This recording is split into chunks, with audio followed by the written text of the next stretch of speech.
Dicen que en los sótanos del viejo edificio de radiodifusión del Estado de México hay una bóveda cerrada con llave, llena de cintas de video que datan de los años 80. La mayoría son programas olvidados, noticieros antiguos o comerciales que nunca salieron al aire. Pero entre ellas, hay una que se volvió leyenda entre los técnicos veteranos. La llaman simplemente el Archivo 93, nadie sabe con certeza cómo llegó ahí, ni quién la grabó. Pero todos los que la han visto aseguran que jamás pudieron dormir igual después. Todo comenzó cuando un empleado nuevo, un chico llamado Ricardo Salas, fue asignado a digitalizar los archivos antiguos para subirlos a la nueva base de datos del canal. Pasaba las noches solo, rodeado de monitores parpadeantes y el zumbido constante de los equipos. Una madrugada, mientras revisaba una caja sin etiquetar, encontró una cinta VHS envuelta en una bolsa negra y sellada con cinta adhesiva. No tenía ningún rótulo, salvo un número escrito con marcador rojo, 93. Por curiosidad, decidió reproducirla. La imagen comenzó con estática, y después apareció lo que parecía ser un programa piloto de entrevistas. Una mujer de cabello rizado y sonrisa forzada estaba sentada frente a una mesa, con un fondo gris detrás, miraba directamente a la cámara. Pero algo en sus ojos se sentía vacío. No parpadeaba. El reloj de la pared marcaba las 3:13 de la madrugada. Durante casi un minuto, nadie hablaba, la mujer simplemente observaba, inmóvil, mientras el sonido de fondo parecía el zumbido de un transformador eléctrico. De pronto, sin transición alguna, la cámara tembló y se escuchó una voz masculina susurrando algo ininteligible. La mujer parpadeó, pero al hacerlo, su expresión cambió por completo. La sonrisa desapareció, y sus ojos se llenaron de lágrimas. Miró hacia la izquierda del encuadre, como si alguien estuviera ahí, y pronunció una frase apenas audible: "Ya no puedo fingir". Luego la pantalla se fue a negro. Ricardo pensó que era una broma, una cinta perdida de algún proyecto experimental. Pero cuando intentó avanzar la grabación, notó que el contador seguía corriendo. La pantalla negra duró casi 2 minutos, hasta que volvió a encenderse. Ahora mostraba un pasillo, el mismo que conducía a la sala de grabación donde él estaba en ese momento. La cámara avanzaba lentamente, como si alguien caminara con ella, y el micrófono captaba una respiración agitada. Ricardo pausó el video, miró a su alrededor, nervioso. El pasillo de la pantalla era idéntico al que tenía justo detrás de él. Intentó apagar el reproductor, pero el botón no respondió. La imagen seguía moviéndose, acercándose a la puerta del estudio. En la grabación, se veía una sombra cruzar al fondo, del lado izquierdo. Ricardo se levantó, giró hacia la puerta real y, durante un segundo, juró ver esa misma sombra pasar frente a la ventana del cuarto de control. El video continuó. La cámara se detuvo frente a la puerta del estudio, la misma donde él estaba. Entonces se escuchó la voz de la mujer otra vez, esta vez mucho más cerca, como si estuviera justo detrás del micrófono. "No debiste mirar". En ese instante, el monitor se llenó de interferencia, y un chillido agudo lo hizo cubrirse los oídos. Cuando el ruido cesó, la imagen mostraba algo completamente distinto. Una figura sentada frente al televisor, observando la misma grabación. Era él. Mismo suéter, misma posición. Solo que en el video, su rostro estaba completamente distorsionado, como si alguien lo hubiera borrado con un trapo mojado. Entró en pánico. Desconectó el equipo, apagó las luces y salió corriendo del estudio. Al día siguiente, cuando intentó contar lo ocurrido, nadie le creyó. Los técnicos revisaron la bóveda, pero la cinta 93 no apareció en ninguna parte. Dijeron que probablemente la confundió con otra o que estaba estresado por el turno nocturno. Sin embargo, unas semanas después, Ricardo desapareció. Su coche fue encontrado estacionado frente al edificio, con las llaves puestas y su identificación en el asiento. Las cámaras de seguridad lo muestran saliendo del estudio a las 3:17 de la mañana, exactamente a la misma hora en la que el reloj aparecía en la grabación. No hay registro de que haya vuelto a entrar. Con el tiempo, la historia del Archivo 93 se volvió un rumor entre empleados. Algunos aseguran que si trabajas solo en el turno nocturno y enciendes el monitor de respaldo número 3, por unos segundos aparece la mujer de la cinta, mirándote desde un fondo gris, con esa sonrisa artificial. Y si eres lo bastante tonto para mantener la mirada, escucharás la voz susurrar detrás de ti: "Ya no puedo fingir". Nadie ha vuelto a buscar la cinta desde entonces. Pero cada tanto, Cuando alguien nuevo entra a trabajar al edificio, las luces del sótano parpadean a las 3:13 de la madrugada, y si tienes mala suerte, entre la estática del sistema, podrías ver el número 93 parpadeando brevemente en rojo, justo antes de que el monitor se apague solo. En el centro de Guadalajara, justo frente a la vieja estación del tren, se alza un hotel de fachada amarillenta que parece congelado en el tiempo. Sus pasillos huelen a madera vieja y desinfectante barato. Los huéspedes suelen ser viajeros de paso, vendedores, camioneros, o turistas que buscan un lugar económico por una noche. Pero entre quienes han trabajado ahí, todos saben que el cuarto 313 no se renta. No desde hace muchos años. Dicen que quien duerme ahí no amanece igual. Algunos juran que ni siquiera amanece. La historia comenzó en 1997, cuando el hotel aún tenía buena reputación. El recepcionista de turno, un hombre llamado Mateo Rosales, recordó que aquella noche de junio una mujer llegó empapada por la lluvia, con una maleta roja y un rostro pálido. Se registró sin decir palabra, escribió solo un nombre, A. Fernández, y pidió la habitación más alejada posible del ruido. Le asignaron el 313, el último al final del pasillo del tercer piso. Horas más tarde, los huéspedes comenzaron a quejarse de un ruido proveniente de esa habitación. Un golpeteo constante, como si alguien estuviera moviendo muebles o arrastrando algo pesado. Mateo subió a revisar, pero cuando tocó la puerta, nadie respondió. Sin embargo, el sonido se detuvo de inmediato. A la mañana siguiente, la mujer no bajó a desayunar ni entregó la llave. Cuando Mateo subió a revisar, la puerta estaba entreabierta. Dentro, la maleta roja seguía sobre la cama, abierta, con ropa aún doblada.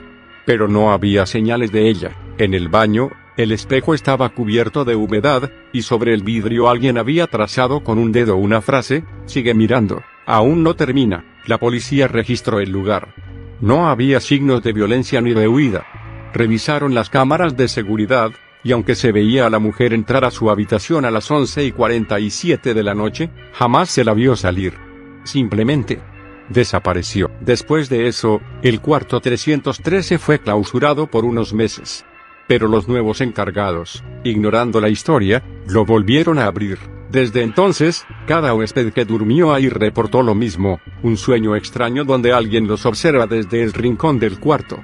Algunos describían ver una sombra femenina sentada en la silla frente al espejo, sonriendo débilmente. Otros decían despertar con el sonido de golpes en la pared, acompañados por un murmullo que repetía esa misma frase: sigue mirando, aún no termina. Uno de los relatos más inquietantes fue el de un turista español que se hospedó ahí en 2005.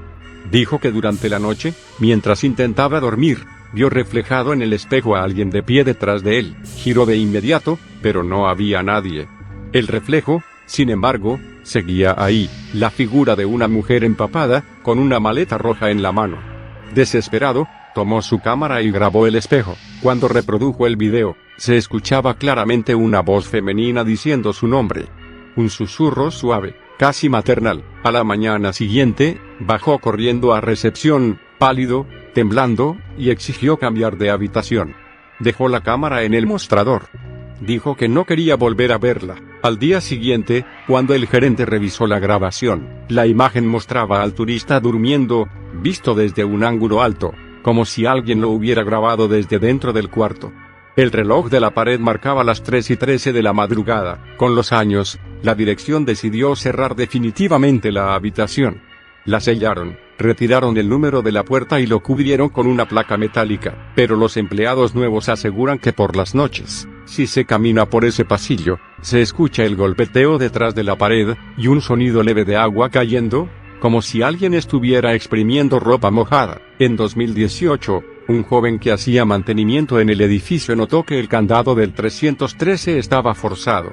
Al empujar la puerta, encontró la habitación completamente vacía, salvo por una vieja maleta roja en el centro del piso. Adentro había una cámara VHS, y una cinta rotulada con marcador: sigue mirando. Esa noche, el joven la llevó al cuarto de seguridad para revisar su contenido.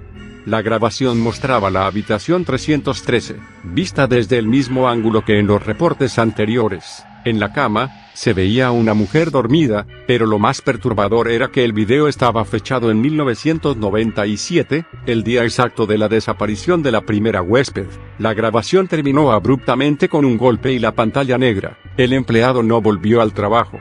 Dejó una nota en su casillero que decía: "No pude dejar de mirar". Desde entonces, los pocos que aún trabajan en ese hotel dicen que el número 313 se aparece en las pantallas de seguridad sin razón, incluso cuando las cámaras apuntan a otros pisos. A veces, por una fracción de segundo, el sistema muestra una puerta con el número 313 y el reflejo borroso de una mujer al fondo del pasillo. El gerente actual, un hombre ya anciano, dice que cada tanto, alguien llama al teléfono de recepción preguntando si la habitación 313 está disponible.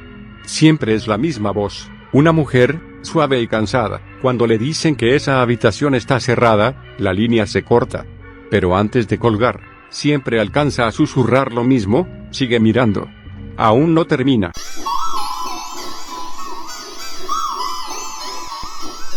Hay cosas en la televisión que jamás estuvieron destinadas a ser vistas.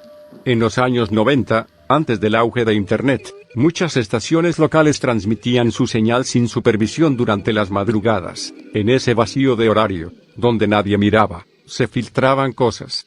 Cosas que hoy, simplemente, no podrían explicarse. La historia que estás a punto de escuchar ocurrió en 1994, en una pequeña ciudad al norte de Argentina, y fue reportada en foros y periódicos locales bajo el nombre de la transmisión de la medianoche. Todo comenzó cuando un canal local, Canal 7 de San Martín, comenzó a recibir quejas de los televidentes. Decían que, entre la 1 y las 3 de la madrugada, se interrumpía la programación normal para mostrar un extraño programa sin título, que no figuraba en la parrilla de emisión. Al principio, se creyó que era una interferencia, una señal pirata.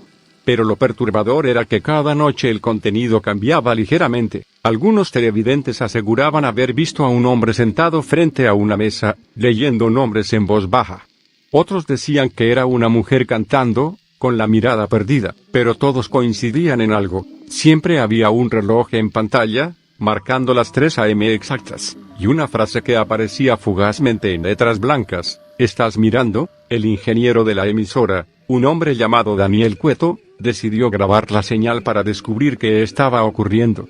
Lo que encontró lo dejó sin habla. En la cinta se veía efectivamente a un hombre de traje oscuro, sentado frente a la cámara. Su rostro estaba difuso, como si la imagen estuviera desenfocada. No hablaba, solo miraba. Detrás de él, una pared blanca, vacía. Después de unos minutos, empezó a pronunciar nombres. Nombres que Daniel no reconocía, pero cuando llegó al final de la lista, dijo algo que lo hizo helarse. El último nombre era el suyo. La imagen se distorsionó, y por un instante la pantalla mostró su propia sala de control, con él sentado viendo la transmisión. El reloj marcaba exactamente las 3 de la mañana. Daniel, aterrado, detuvo la grabación. A la mañana siguiente, al intentar revisar el video, descubrió que el archivo estaba dañado. La cinta chisporroteaba, y en lugar de la imagen del hombre, solo se escuchaba un zumbido constante, interrumpido cada cierto tiempo por una voz infantil que decía: "Ya te vi". Los días siguientes, Daniel empezó a notar cosas extrañas en la estación.